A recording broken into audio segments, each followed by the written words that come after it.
Good evening. My name is Cheryl, and I will be your conference operator today. At this time, I would like to welcome everyone to the Living Well with Myeloma, Benefits of Exercise, Relaxation, and Nutrition. All lines have been placed on mute to prevent any background noise. After the speaker's remarks, there will be a question and answer session.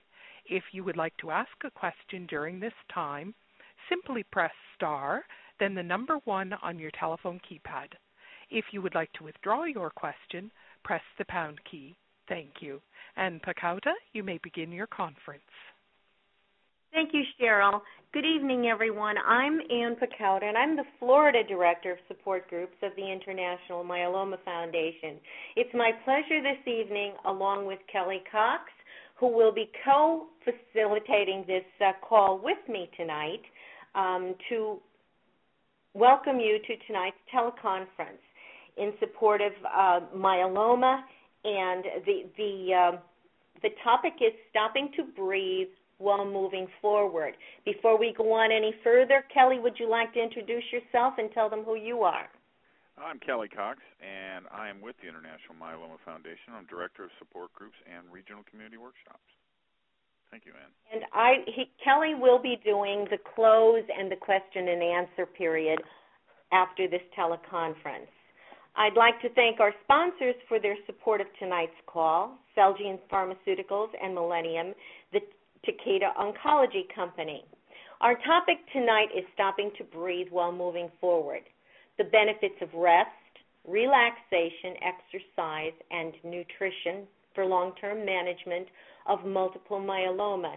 And our speaker is Beth Faiman, an oncology nurse from the Cleveland Clinic Taussig Cancer Institute in Cleveland, Ohio. If you have not yet downloaded the slides for tonight's teleconference, please go to myeloma.org and click the top bullet under New and Noteworthy, and you'll be able to access the slides. As Beth goes through her presentation, please just advance the slides as necessary. They're also downloadable and printable for your use and note-taking. Replay will be available on the IMF website, myeloma.org. Tonight's teleconference is part of the IMF's Living Well with Myeloma teleconference series, which is designed to cover all of the important and most up-to-date information regarding myeloma to help you live well. You will have the opportunity at the end of this presentation to ask questions. It's now my pleasure to turn the call over to our guest speaker, Beth Faiman. Please, it's yours. Thank you so much, Ann and Kelly, and thank you all for taking time out of your busy day to join me on this topic, stopping to breathe while moving forward. And you saw the tagline, hopefully, and you know there's a lot that's been publicized about being healthy, quote unquote, and some of you are at various stages in treatment. Maybe have a smoldering myeloma and are not yet diagnosed. And so some of the information I share with you tonight will hopefully apply to you and your caregivers at whatever stage of treatment you are. As I go through this presentation, I will call out the name on the top of the slide, which might help you better follow along with it. And if you have any other questions at the end, I'd be so happy to answer them. So the first slide is titled Objectives, and the objectives are what we're going to cover tonight during this telecast. First, I'd like to explore what is considered to be quote-unquote healthy. We talk about a healthy lifestyle, and what does that actually mean to somebody with multiple myeloma, MGUS, or smoldering myeloma? We'll define rest and relaxation, review exercise guidelines for multiple myeloma, some of the benefits to exercise and the barriers to exercise as it pertains to you, and describe some nutritional strategies. As I mentioned, much in the last several years has been covered by the International Myeloma Foundation expert speakers such as Dr. Brian Dury, Sandra Curtin, and some other nutritional experts. So I hope I will not duplicate their efforts, but share with you updated information. So the next slide is titled Stress is All Around Us, What to Do. As you can see to the top left of the slide, somebody got into a fender bender, and that's just one example of how life can be stressful. I like the bottom. There's a quote that says, taking time to do nothing often brings everything into perspective. Sitting alone with your thoughts is different than sometimes we think of, and there'll be some meditation techniques that I'll share with you later on during the call, which can help reduce stress. And learning strategies to deal with stress on a healthy level on day-to-day is very important. So the next slide is titled Multiple Myeloma Patients or Survivors, and this is one of my favorite little slides here.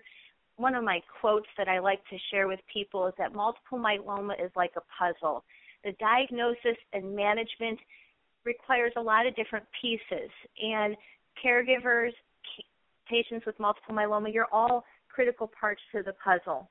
Other components of the puzzle are focusing on like prevention. So that's what we'll be focusing on tonight, especially because patients are living longer than ever. I can't tell you how many patients I have that have had multiple myeloma over 10, 15 plus years and are living healthy, robust lifestyles. So healthy living is something that we're going to cover as well, diet, exercise, and nutrition. Maintaining strength is really important. So from the diagnosis and throughout the disease trajectory, you're going to go through peaks and valleys in terms of your health. You might feel great when you're on a therapy, then the myeloma numbers start creeping up and you have to switch to another therapy. Maintaining a healthy, active lifestyle can help you rebound from hospitalizations, help you rebound from illnesses, and help you move forward. So the next slide is titled, What Does It Mean to Be Healthy? In general, most would agree that a healthy person does not smoke cigarettes, drink alcohol in moderation. Actually, even for patients with cancer such as multiple myeloma, it is recommended that females can drink 1 alcoholic beverage a day and males can drink 2 alcoholic beverages a day. Now, you need to discuss that with your provider or your physician because sometimes there's some medications that can interact with alcohol. Maintaining a healthy weight through activity and exercise is usually encouraged, and we use a calculation called the Body Mass Index, or BMI, which is a measure of body fat based on your height and weight. A normal weight is about 18.5 to 24.9.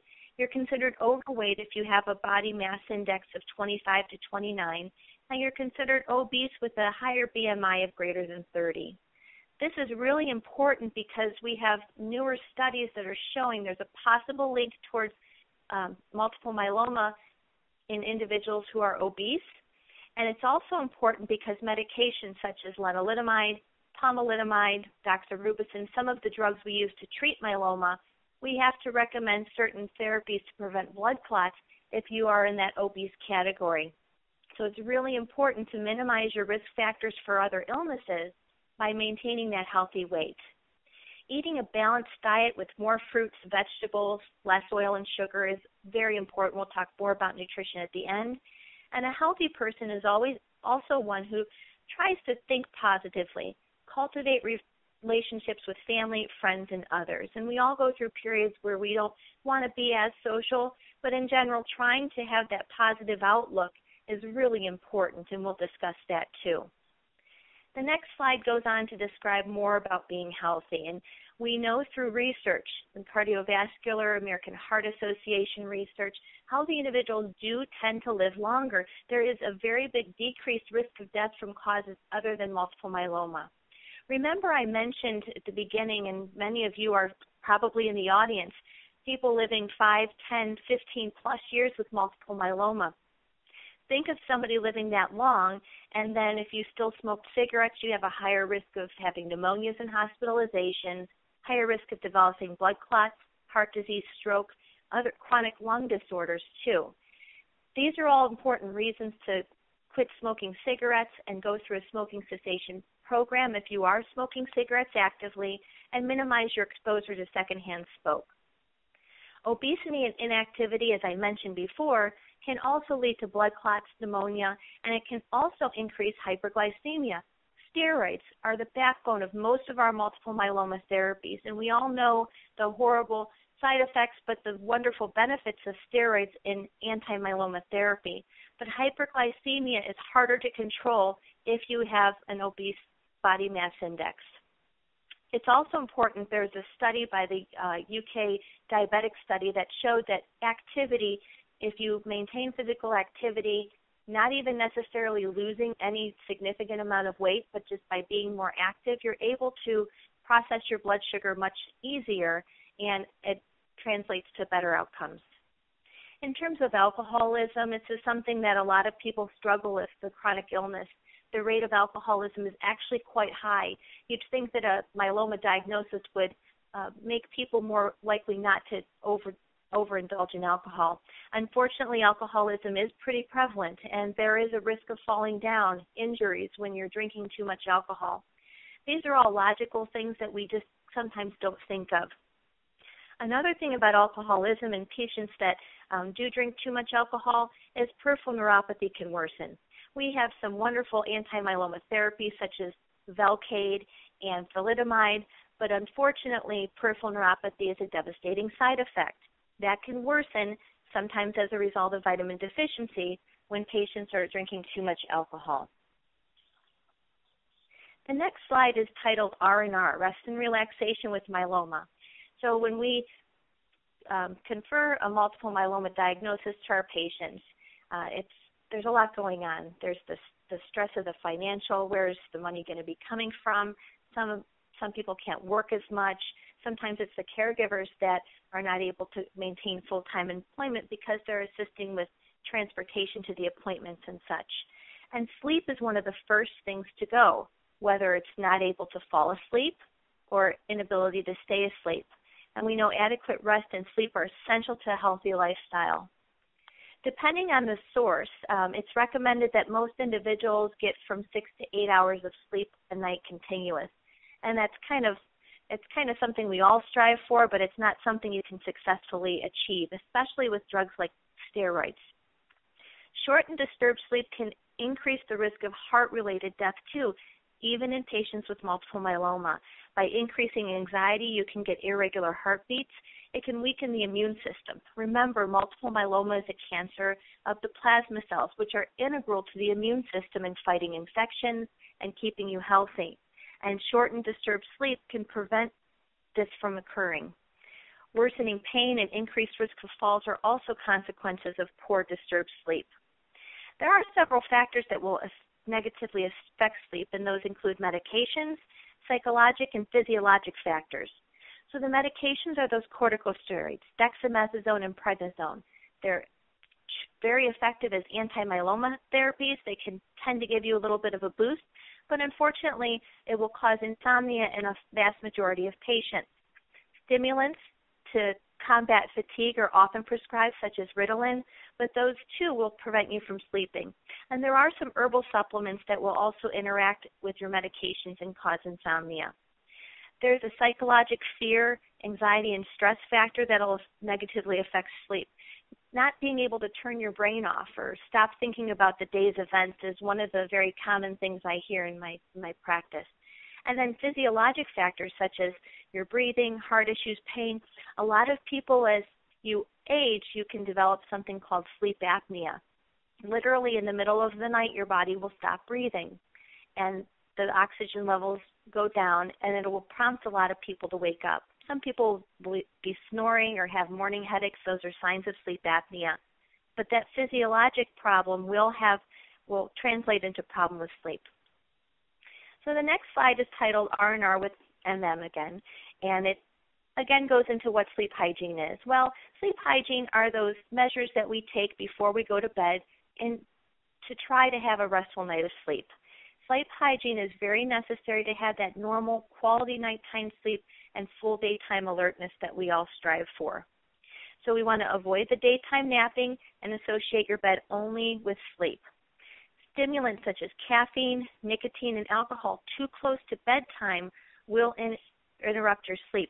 Alcohol is very well known to speed the onset of sleep, but it disrupts your REM sleep cycle, and so then your body will metabolize the alcohol, causing the arousal and causing you to wake up.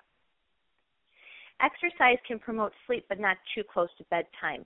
Exercising in the morning or the late afternoon by taking a brisk walk, walking a dog, or going to visit with friends is really important, but a relaxing exercise like yoga is best to be done before bedtime to help initiate a restful night's sleep. Food can definitely disrupt your sleep, especially if you have large meals of spicy and greasy foods. It's important to eat your larger meals earlier on in the day if you can, and take a lighter meal in the evening. Ensuring adequate exposure to natural light during the day is important, and it's particularly important for older people who might not venture outside as frequently. So opening the windows and closing during the day and closing the blinds at night will help to maintain that healthy sleep-wake cycle. And then your bedtime routine, establishing a regular one, is really important. Whether it's taking a warm bath, having a cup of warm milk, or chamomile tea is really important too. The next slide is titled, Stress is All Around Us. There's been extensive research focused on stress reduction techniques and medication management around the stress. So as you can imagine, for those of you who might not be yet diagnosed with multiple myeloma, maybe some of you are diagnosed with multiple myeloma, or for the caregivers, as I mentioned in the beginning, there's so many different components to stress. Stress disrupts the immune system. That's one of the major reasons why, if you're smoldering with MGUS, there is some research in other cancers that by minimizing stress can help strengthen the immune system and prevent you from getting colds and viruses. And so I typically try to impress upon my patients the importance of minimizing stress whenever possible. We'll talk about how in a few minutes. There are so many pills and medications that can help alleviate the stress, and they are sometimes necessary. There's a thinking about some people that taking medication might not be the best way. Maybe you should be able to manage it inside. And so we'll be talking about some meditation and other techniques to maybe help you achieve that. Complementary and alternative medicine are two terms that have been discussed within Living Well conference calls before, and I just wanted to briefly define them for those of you who might not be familiar with it on the call. Complementary means using a non-mainstream approach with conventional medicine, and alternative means using a non-mainstream approach in place of conventional medicine. There are many complementary and alternative practices that we use, so stress is one of those things where sometimes you might need to take a medication to reduce stress or for depression or for other issues, but we also like to augment that with other things. The next slide lists some of the complementary and alternative medicine practices which can combat stress. These are listed out into different categories. Some of the types are natural products such as the dietary supplements you might take to combat stress, such as St. John's wort, movement therapies, which I'll talk about in a few moments, and mind-body practices such as acupuncture, breathing exercises, which are my favorite and the easiest, I think, to teach yourself. And many cancer patients and patients with multiple myeloma specifically use a lot of these supplements to alleviate symptoms and manage stress. This graph to the right, this is from the National Institutes of Health, and it talks about the 10 most common complementary health approaches among adults, and this is the same for patients with cancer. Natural health products by far are the most common, followed by deep breathing and meditation. The natural dietary supplements on the next slide is what I'd like to focus on now. Many of these exist, and many of them can be costly. I urge you to look onto the IMF website to review Sandy Curtin, who's a nurse practitioner friend of mine from Arizona Cancer Center. She did an excellent job reviewing the supplements used in cancer patients in her Living Well segment in November. The key takeaway of her presentation was moderation in supplements is very important. There are so many megadose therapies out there given by oral or alternative routes, and unfortunately none of these have been really adequately studied for efficacy and safety in multiple myeloma. So while some of them might be effective and advantageous, there's little known about complementary alternative medicine practices with the novel agents, and so we can't recommend a lot of them. Discussing all medications and supplements and other therapies with your healthcare provider is very important as well. I would like to focus now on some movement therapies. Now, the movement therapies can help strengthen your body, strengthen your mind, and strengthen your immune system. Not everybody believes in the power or benefits of yoga, Pilates, and meditation, but hopefully I'll be able to share a few strategies with you that maybe you can translate and try on your own. So yoga is a very useful treatment for improving your sleep quality, reducing the sleep medication use, especially among breast cancer survivors. So while it hasn't been studied in patients specifically with multiple myeloma, there have been lots and lots of research done in other cancers, such as breast cancer. The Pilates is a method of using movements and breathing techniques as well, and core strengthening exercises like in your belly to help the quality of life and mood in breast cancer and other cancer survivors. Again, breast cancer population is so large, you're going to have a lot more studies on that patient group. But there have been some studies on exercise in multiple myeloma, which I'll talk about in a few minutes. There are some other movement therapies that I tend to recommend, such as Tai Chi and Qigong, and they are at a lot of the different centers are now using these techniques, and they're relatively easy to teach, and especially in patients with multiple myeloma who are at risk for fractures, falling down, and other issues. These are effective at helping you maintain your balance and your strength. So Tai Chi is a series of movements that's done either very slowly or very quickly, and they're continuous movements to help your body's chi. Some people use Tai Chi as a way to combine meditation and movement and improve and maintain health. So you can see the picture on the lower left-hand side is somebody who's balancing and crouching down close to the ground. There are other movements where you're sitting straight up, or you can seated position, which can kind of help you focus a little bit better on your body's energy. The Qigong uses a little bit different movements in different orders. Some of the common movements include raising and lowering the arms, moving the heads from side to side, and gently rubbing the ears, feet, and hands. I would strongly urge you, if you're interested in these practices, there are a lot of centers probably in your area that will provide education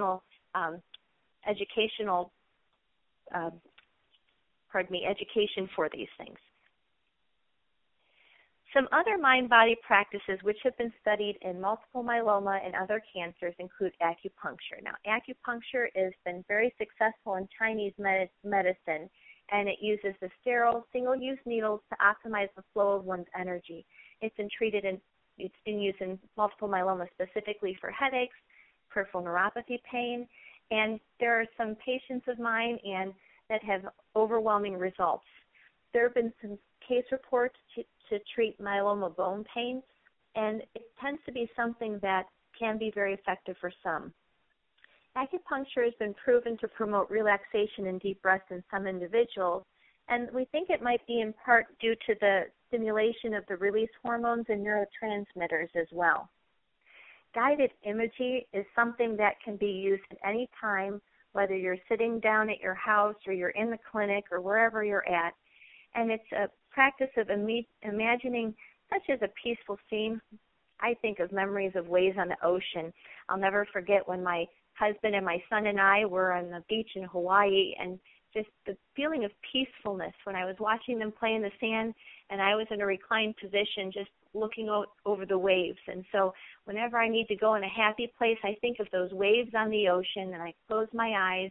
I try to really think about how it sounded, how I felt at that time, and that is particularly helpful in stress reduction as well.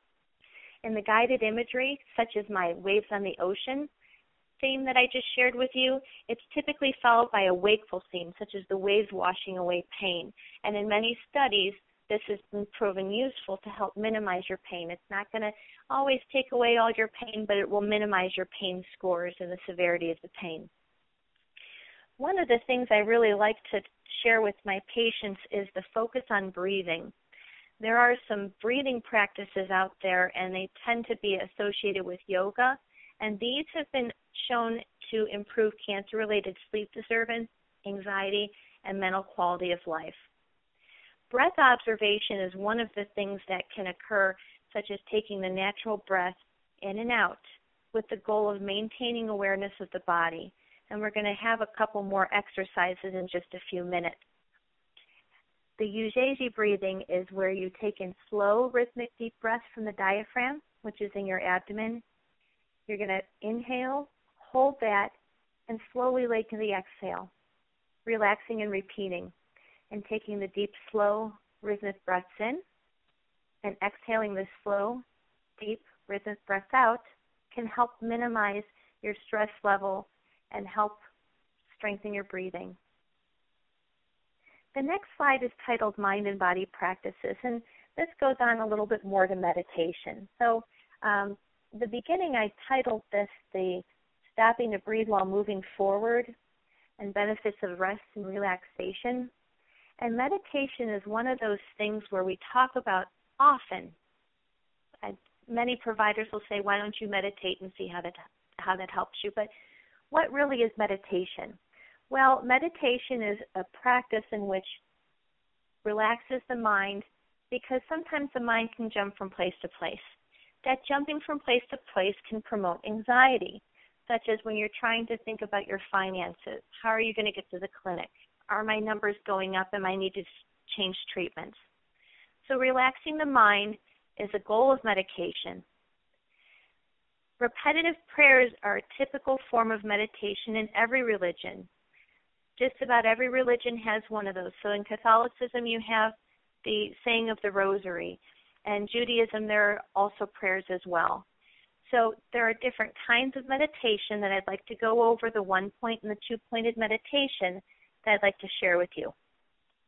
A one-pointed meditation is when you create your mantra. So mantra is using an affirming word such as peace, love, hope. Find a safe, quiet place and repeat your mantra. Here on this slide it says repeat the mantra for 15 to 20 minutes. Not will everybody have that length of time. Maybe if you're seated in a treatment chair or you're in a treatment area, you turn the lights down in the room and you can repeat that word. If your mind drifts from saying that word, such as peace, peace, peace, carefully guide that word back. Simply guide it back gently, accepting that it might stray again. Two-pointed meditation is also called mindful or insightful meditation. With this technique, you relax your mind by focusing on your breath. As your mind jumps around, practice non-judgmental awareness by simply observing the pattern of your thoughts and again gently guiding them back to focus on your breath. Remember, I talked a little bit earlier about taking a deep breath in for 5 seconds or as long as your body can tolerate, and then having a deep breath out. That rhythmic inhalation and exhalation can release all the bad air, thoughts, and stress. Non-judgmental awareness allows you to separate yourself from your emotions and sensations rather than getting pulled into them. And one benefit of that type of meditation is that you can practice it while seated quietly.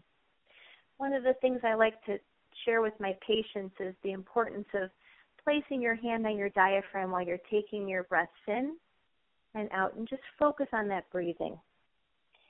Then slowly guide your hand over your heart and thank yourself for allowing your time to stop and breathe. At the same time, wish for someone would take their time out of their hand to help breathe too. Meditation can really be very powerful and effective in 2 to 5 minutes throughout the day just by taking time to be quiet and peaceful with yourself. The next slide talks about 10 steps to better stress control from fear to hope. Now, this is online at the myeloma.org website. This is from the International Myeloma Foundation. And Dr. Dury and the team at the IMF has shared these 10 steps to really share with you some of their experience and some of the things that they would like you to consider. The first step is to be open to the idea that stress reduction is achievable and a worthwhile objective.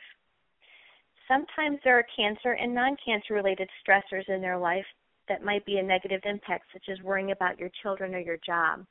Identify those stresses and then try to minimize them. The next thing to think about is identifying the ones that can have definitely a negative impact.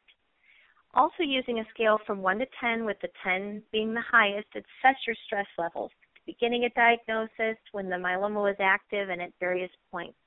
And be aware of those stress levels. talk to your doctor about your options, because we don't want you to be suffering with stress. I've discussed meditation today. I've also discussed the importance of using medication when necessary. There's anti-anxiety medications that will oftentimes be necessary during specific periods. Let others help you. It'll help them feel better too.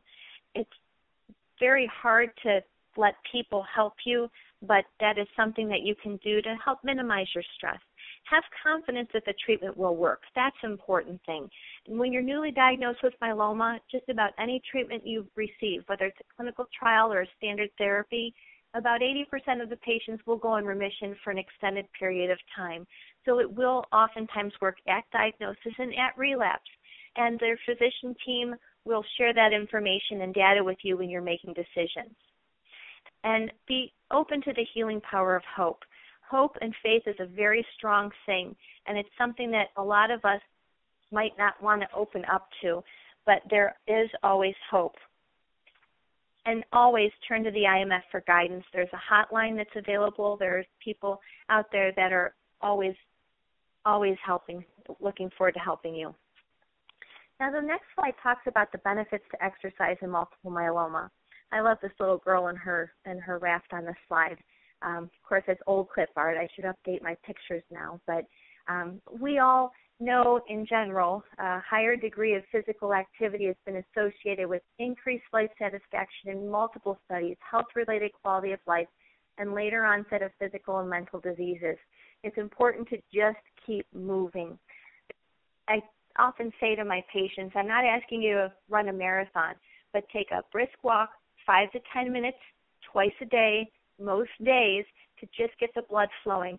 That'll help promote airflow into the lungs, decrease your chance of pneumonia, which is one of the most common complications of multiple myeloma, and it often requires hospitalization. It can improve your mobility and decrease your risk for falls. Bone health is so important. 85% of the individuals with multiple myeloma will have damage to their bones at any time during the disease. So it can strengthen the bone density, preventing your risk for bone fractures by rebuilding the bone. So there are many, many benefits, and also combating the steroid-related effects. For those of you who've been on steroids for a long period of time, we know that multiple myeloma, the cancer of the bone marrow plasma cells, which secrete proteins, and those proteins are broken down by the steroids. Well, your muscles are proteins too, so muscle wasting can occur and weakness from the steroids. You can get weight gain and what we call insulin resistance from the steroids as well. So regular exercise can help decrease that. I mentioned earlier on at the very beginning that obesity is a risk factor for multiple myeloma, and that's something that's very common. I just have this last bullet on this slide talks about barriers to exercise, and unfortunately, one of the biggest barriers is pain. When you're in a relapse setting or you've had you're diagnosed with compression fractures or damage to your bones from the myeloma, one of the greatest barriers is pain. So addressing the pain, treating it appropriately can help you move around. Other barriers might be fatigue. You just feel too tired. It's been a long day. You're working. You're going through treatment. So being aware of those barriers and also just trying to add in more activity and small parts is really important. The next slide is titled, Is an Exercise Program Feasible in Multiple Myeloma? I like this study because it was done by researchers over the pond and published in the just recently, last year, and they investigated exercise programs to see if they were beneficial for multiple myeloma, recognizing that there hasn't been a lot of studies. They actually conducted a study of an exercise program and rehabilitation for multiple myeloma patients, and the patients were given individualized programs, mostly comprised of stretching, aerobic, and resistant exercise. So they weren't randomized. Everybody got something. And the results did show that an exercise program was feasible. And we have results in other cancers that show that there's improved quality of life and improved fatigue, so they didn't get more tired. That's not by that improved. It's better in terms of fatigue, they had more energy. But overall, we did see that most patients were able to continue for 6 months, but then for various reasons, not everybody continued on. So it is feasible, but it does take a lot of dedication to continue the program. And picking a buddy such as a spouse, significant other, friend, members of the community to exercise with is really important. The next few slides will focus on the exercise guidelines for multiple myeloma. Our Nurse Leadership Board did a lot of research on exercise in myeloma and what the guidelines should be, taking into consideration the national guidelines. So considering physical activity should be part of an overall health program is really important. There might be a potential anti-myeloma benefit by remaining active. I know some of my patients who've lived the longest with myeloma exercise regularly, so that's something I'd like to study down the road. Discussing the level of activity and restrictions with your provider is important. Many patients should not lift more than 5 to 10 pounds because it can put unnecessary stress on your back, your vertebrae, or your arms. So using resistance bands is important, and accessing community centers with expertise in cancer patients is very important. Do as much daily self-care as possible. For those of you that can't walk very much, it can be just as easy as doing more of the cooking, light housework, and just moving around your home or your setting. That can help keep you active. And the pedometer counts your steps, and there's actually the goal is about 5,000 steps a day. That is by just parking farther away and taking the steps up and down, 1 or 2 flights, not too many. You don't want to overexert yourself, can be something. And eating a nutritious diet, drinking plenty of fluids, and plenty of rest, as we talked about earlier, is important. So the next slide is titled, Any Activity is Better Than No Activity. So in general, the recommendation for weights is to start low and go slow. Using light weights and chair exercises if you're just starting out or if you're getting stronger after a hospitalization or just starting in treatment. There's a Silver Sneakers program that is covered by Medicare, and it emphasizes the benefits of exercise. Many of them are chair exercises. And also asking your physician or nurse practitioner or nurse for a referral to physical therapy. We have wonderful aquatic therapy programs in my area and physical therapists with expertise. So I like to say, though, that the world is your gym. So just by walking, using stairs and sidewalks is really important. But I mentioned aquatic therapy. Swimming is an exercise, a weight-bearing exercise, and just wading in the water can help improve your cardiovascular breathing benefits. Just to the right, I have some general recommendations. Again, these are adapted from national guidelines and our nurse leadership guidelines specifically from the American Heart Association. You're supposed to walk up to 30 minutes daily, 5 days a week, and it's emphasized as well for patients with cancer. It can be at a slow pace, and it doesn't have to be all at once. It can be morning, noon, and night. Dividing activity throughout the day will help you achieve that 30 minutes daily. Using a friend, family, or club, as I mentioned, and the pedometer with a goal of 5,000 steps. The next slide goes on to say some more exercise guidelines for myeloma, which might be useful. Keeping a log or a journal of your activity. Sometimes you might think you're not doing that much, and then you realize when you look back at it, it's all written down. You took a walk to the park down the street today. You parked farther away from the shopping center another day or the clinic, and you can notice your progressive increases. However, if you're having problems such as more fatigue, more pain, definitely mention headaches, blurred vision, numbness, and tingling to your healthcare provider if these do occur. And it's important to keep drinking. Dehydration can lead to low blood pressure, falling down, and can impact your kidney function too. So it's really important not to overdo it. Honor your body. Do not force your exercise, and please don't try to do things without discussing with your provider. Now, I think I have all about 3 more slides, and I wanted to talk a little bit about nutrition. Many of us know what a healthy diet is, quote-unquote healthy diet, I should say, eating more fruits and vegetables. But I did want to share with you an important part of survivorship, and that focuses on heart disease. There are 600,000 deaths annually from heart disease.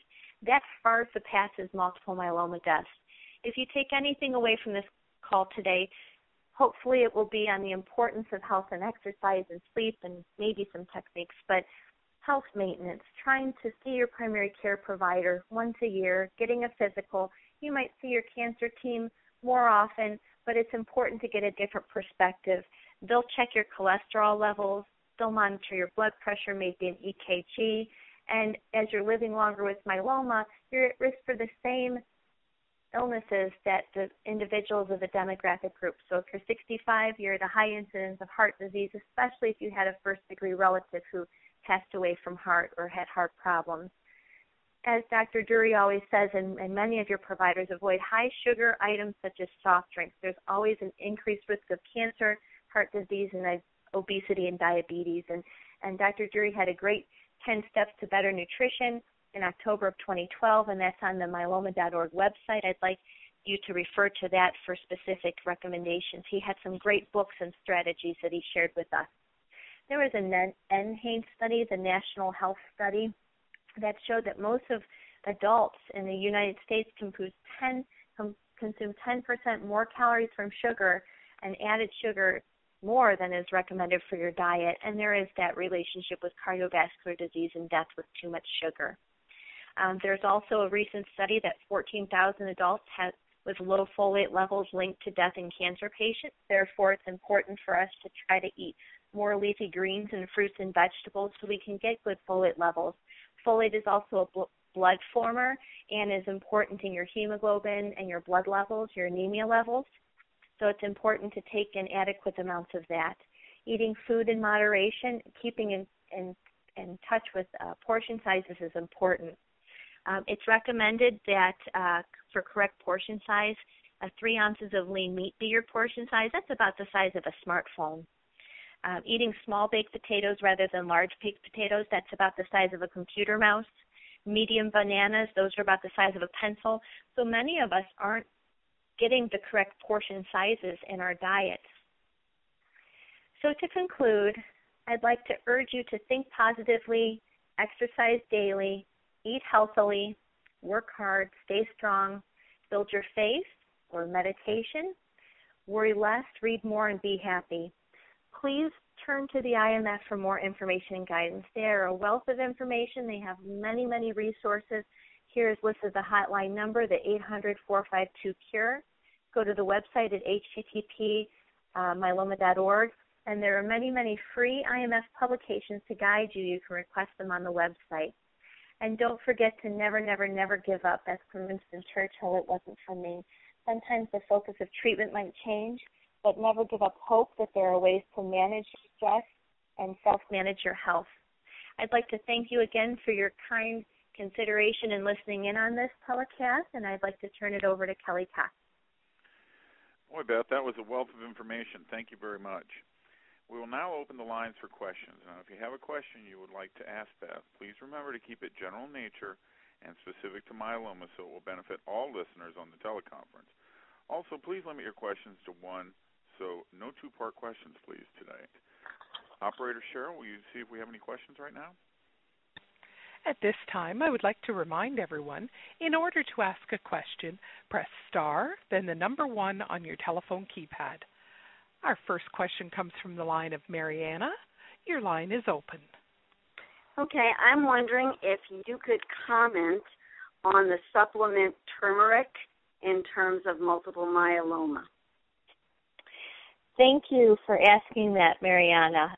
Turmeric is one of the most common questions I am asked. About the 1990s, there was a researcher, Moshe Middleman, I think was his name, from Israel, and he had a study that showed that the mice with myeloma tumors, when they were injected with turmeric, it dissolved. And so that kind of started the craze and thinking that turmeric might be something to have anti-myeloma properties. The problem with turmeric, which is also curcumin, while it is generally considered safe in a dose of about 500 milligrams, you can get it over the counter, it's generally considered safe, but the doses that you have to ingest are relatively high. And I don't know that there are any ongoing studies right now, but it's a plant, and it's actually the main spice in curry, and it's actually the color that you add to mustard. So what I tell my patients is, sure, it's used for arthritis and other things, but maybe put more mustard or curry spices in your diet. If you wanted to take it, it's generally safe. There actually was, though, too, a study, I think it was Australia, that was given to smoldering myeloma patients with some questionable benefits. But it is generally safe, and so I think that's probably the most that I'll say there. Thank you. Thank you. Your next question comes from the line of Mary. Your line is open. Thank you, Beth, for this wonderful presentation. My question deals with corticosteroids, especially dexamethasone. I've had myeloma for 6.5 years, and I've almost always been on dexamethasone with any treatment I'm taking. I recently developed tremors. Have you ever heard of a connection between tremors and dexamethasone? Well, thank you, Mary, for that question. And no, there aren't any association that I'm aware of with tremors. Essential tremor, though, is one of the most common tremors, and it typically affects women, and that can occur at any time. So Dex can stimulate the immune system, and it can make you feel jittery, but the tremors should go away when the dexamethasone has gone away and metabolized out your body in about 48 to 72 hours. So if you take the Dex and then you feel shaky, that's one thing when it's around the Dex, but if it's away from it, then it might be something else. And I'll typically refer people to a neurologist if their primary care doctor doesn't have any suggestions. So hopefully you'll get that addressed, Mary. Thank you, Beth. Thank you. Your next question comes from the line of Joanne. Your line is open. Joanne, your line is open.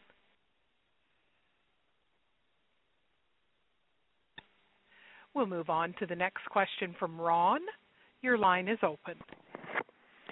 Thank you, and thank you, Beth. You mentioned earlier in your presentation that vitamins might be used to help with neuropathy. This, in my case, has been caused by lenalidomide, and I'm just wondering what specific vitamins you recommend. Well, thank you for that question. So there, Ron, unfortunately, there aren't a lot of large studies in vitamins in myeloma to decrease neuropathy. We do know in general vitamin B deficiency and vitamin B12 deficiency. When you have those B vitamin deficiencies, then you can have more neuropathy symptoms. So one of the most common things we recommend is vitamin B complex, which is over the counter, and it's typically like 2 pills a day is what the recommendation is. Now, the group at Dana-Farber for many, many years has recommended medications like alpha-lipoic acid, and that is given to just about everybody who comes through their myeloma clinic. I'm not sure if it still is, but for a long time the alpha-lipoic acid was.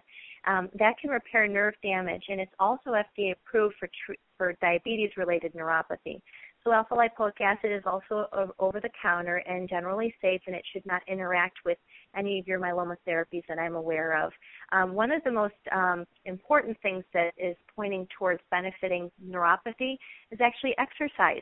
So in other cancers, exercise has been very commonly recommended by stimulating the nerve endings to help repair.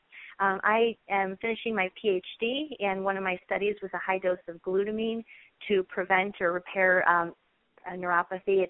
It's generally safe in high doses, and so if you're having the neuropathy symptoms, over-the-counter glutamine from 1,000 to 5,000 milligrams a day is generally safe and very well tolerated. My dose was much higher in my study, but that's what we can recommend, not having that. So I hope that helps, and I don't know, there's some specific doses of B6 is like 50 milligrams.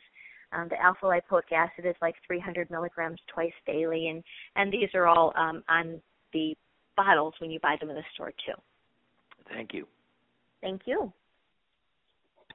Your next question comes from the line of Grace. Your line is open. Yes. Have you ever heard of eating asparagus twice a day to lower your numbers? It's so funny because I have patients with smoldering myeloma that are taking asparagus extract. I believe Dr. Oz had it on his thing, and I think Pat Killingsworth has covered it as well. I think Dr. Drury too. So as far as the antioxidant benefits, and there is a vitamin in there, acrylamide, I think, I'm not sure how to pronounce it, but that can possibly have a benefit, like an antioxidant. I'm not sure that it's been studied in randomized trials that it actually works, but asparagus is tasty, so yes. I will have nothing wrong with you eating asparagus twice a day, but I know I had a patient, I have patients that say, oh, I can't stand it anymore, but people put it in smoothies. I'm a big smoothie person these days, your green smoothie, and it's definitely not going to be harmful to you. So, yes, I have heard of it, but I don't know of any data that says it actually is beneficial, but it can't hurt. Okay, thank you. My pleasure. Your next question comes from the line of Diane. Your line is open. Hello. I'm not sure if I'm going to say this correctly, but with the complementary medicine, the problem that I'm finding, and I'm newly diagnosed, by the way, is that the doctor can't really help me. He's a myeloma doctor, so he doesn't really know about all of the vitamins, all the supplements that I can or want or should take, and the dosage. So the reading or the research that I'm doing will, just as an example, might say, okay, take vitamin D 10,000 units, where the normal vitamin D might be 2,000 units. So I'm finding that I can't get any real good answers with respect to overall health with myeloma, but just to stay healthy as to all of the vitamins or supplements that I can take and the correct dosage amount. And I don't really know what to do about it. Right. Well, I know that's something I hear very often, and there are a lot of myeloma centers across the country and complementary alternative medicine centers as well. One of the things that we struggle with is that with our newer drugs such as Velcade, Revlimid, pomalidomide, all these newer drugs, there haven't been good studies to say it can interact or prevent it from working. One of the things we try to deter you from if you're on Velcade, for example, is vitamin C and green tea on the day of therapy. Of course, you probably need high doses for it to not work, but that's the one thing. What I typically do in my practice, because I think it's something really important to focus on, is alternative medicine. I screen my patients for vitamin D deficiency, and I try to target a little higher vitamin D level. Now, there have been some studies in the test tube that vitamin D in high doses might affect the myeloma cell growth, so that's a very scary thing for us to recommend is high doses of vitamin D. But if you're low on vitamin D, it's generally okay to take 1,000 to 2,000 milligrams daily so that we're minimizing your risk of making the myeloma cells grow. Again, it's never been proven in a research study, but vitamin D is one of the things I typically do. I talked when Ron asked about vitamins for neuropathy. I mentioned the B vitamins. I think the B vitamin group is a very strong group and a very safe group, a nerve protective group. So if you have myeloma and you're on any of these treatments, since myeloma can attack your nerves, I typically recommend the B vitamin group over the counter. As far as other things, calcium to build healthy cancellous bone is really important because you're at risk for fractures. But as far as the other things, there just hasn't been a lot studied. So I tend to shy away from, other than the vitamin D and the vitamin B, I tend to shy away from the other things and just encourage a well-rounded diet. If you wanted to make, and I'm not sure what area of the country you're at, but I know that there are a lot of other centers out there that would be willing to do testing and find what's right for you. But that's what I just recommended is typically what I do and what a lot of the myeloma patients, physicians will do, which I hope is helpful. I'm sorry if it wasn't. Thank you. Your next question comes from the line of Jane. Your line is open. Thank you. I have kind of an odd question, perhaps, but I take Revlimid, and I'm post-transplant about 5 months at this point. And one of the side effects, I'm looking for some sort of natural thing that will help me cope with this, like, intense itchiness. I'm told that that's a pretty typical reaction to Revlimid, and I don't want to go on steroids to address this. And but it's maddening. Okay, so is it all over, or is it all over your body, or just parts of your body, or? It's different parts of my body. I wake up in the morning and I never know which part will be affected that day. And I've been taking various creams that the oncologist has given me that contain urea, and that has been helpful. But if you can recommend, I don't know if there's vitamins or foods or anything that can promote some health. So there are some things out there. So one of the most important things to think about is what's causing the itchiness. Well, Revlimid can cause rash like many of those other drugs, and it tends to be like a little, it's called a histamine response. And so there's those, if you wanted prescription over-the-counter things such as the Claritin, Zyrtec, those are the trade names of drugs that I find very helpful. They're non-sedating antihistamines. They block that histamine receptor, so it should help the itchiness. Now, if you don't want to use those over-the-counter remedies that are not necessarily herbal, you're pretty much going to be driven to using anti-inflammatory herbs. Aloe vera plants have been notorious over the years, has been soothing. Also, basil, believe it or not, and chamomile have been helpful. Some people will use St. John's wort, but that has so many interactions with medications. I'm not sure that would be the right, not knowing what you're on, but that might not be the right thing for you. Aveeno is a line of creams as well, I think is really helpful. You can have a skin-soothing bath with like colloidal oatmeals, which is what Aveeno usually have, lavender, chamomile. You can, a lot of the health food stores will have that, and obviously a cooling aloe vera gel, which you can get at some of these stores too. So I hope you find that helpful, but my best recommendation for your itching would be to just kind of try those non-sedating antihistamines and then use that complementary part, the lotions, to kind of augment the benefits of that antihistamine. And keep your skin well hydrated. Thank you. Thank you. And Cheryl, with that would be our last question. I'd like to go over a few things before we end the call. Okay. Please be advised that at your earliest convenience, please visit myeloma.org. We have a host of information on there that would relate to your myeloma and other series of things related to meetings. I'd like to say the upcoming patient family seminar, we have one in Atlanta, May 16th and 17th. The IMF Patient Family Seminar will be in Los Angeles on August 22nd and 23rd. And the IMF Patient Seminar in Short Hills, New Jersey will be October 10th and 11th. Also on the website, when you look at meetings, you'll see the community workshops, and there is 7 of them there spread out across the country. So if you are not close to something, you might have a chance to come visit one of our workshops or patient family seminars. Please also remember that the International Myeloma Foundation's info line is happy to answer your calls, and you can reach them at 800-452-2873, Monday through Friday from 9 a.m. to 4 p.m. I'd like to thank Beth again for taking the time this evening to help us better understand the topics that she discussed and how it relates to myeloma and its treatments.